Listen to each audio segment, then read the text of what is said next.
राष्ट्रीय विधि विश्वविद्यालयों में पढ़ने वाले गरीब और पिछड़े वर्ग के छात्रों के साथ हो रही आर्थिक लूट पर कांग्रेस के नेता और पूर्व मंत्री डॉक्टर नितिन राऊत ने राज्य सरकार को घेरा है।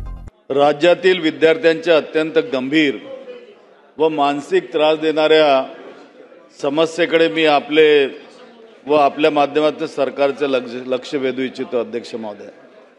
अध्यक्ष महोदय, राज्याच्या राष्ट्रीय विधि विद्यापीठाच्या विद्यार्थ्यांना शिष्यवृत्ती मिळण्यास विलंब झाल्याने त्यांचे शैक्षणिक शुल्क वेळेत जमा झाले नसल्याने या विद्यार्थ्यांवर 500 रुपये प्रति दिवस याप्रमाणे विलंब शुल्क लावण्यात आले आहे। अध्यक्ष महोदय, राज्यात अनुसूचित जाती, जमाती, इतर मागासवर्ग व अन्य प्रवर्गातील शिष्यवृत्ती धारक विद्यार्थ्यांच्या दंडाची रक्कम तब्बल 30 ते 50 हजार रुपयापर्यंत गेली आहे। अध्यक्ष महोदय, विलंब शुल्क जमा न केल्यास विद्यार्थ्यांचा निकाल व परीक्षा व प्रवेश पत्रही विद्यापीठाने अडवून ठेवण्यात आलेले आहे। अध्यक्ष महोदय, शासनाने याकडे लक्ष देण्याची आवश्यकता आहे।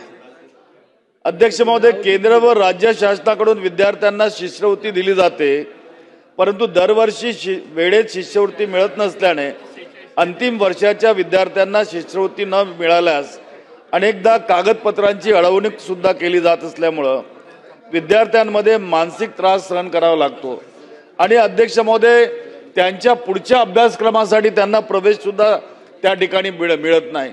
केंद्र किंवा राज्य शासनाने शिष्यवृत्ती नाही पाठवली हा विद्यार्थ्यांचा दोष नाही। अध्यक्ष महोदय, म्हणून यावर चौकशी करून शासनाने राज्याच्या राष्ट्रीय विधि विद्यापीठातील अनुसूचित जाती, जमाती, इतर मागासवर्ग व अन्य प्रवर्गातील शिष्यवृत्ती धारक विद्यार्थ्यांना न्याय देऊन दंडाची रक्कम रद्द करण्यात यावी याकरिता आपण शासनाला सूचना द्याव्यात। अध्यक्ष महोदय।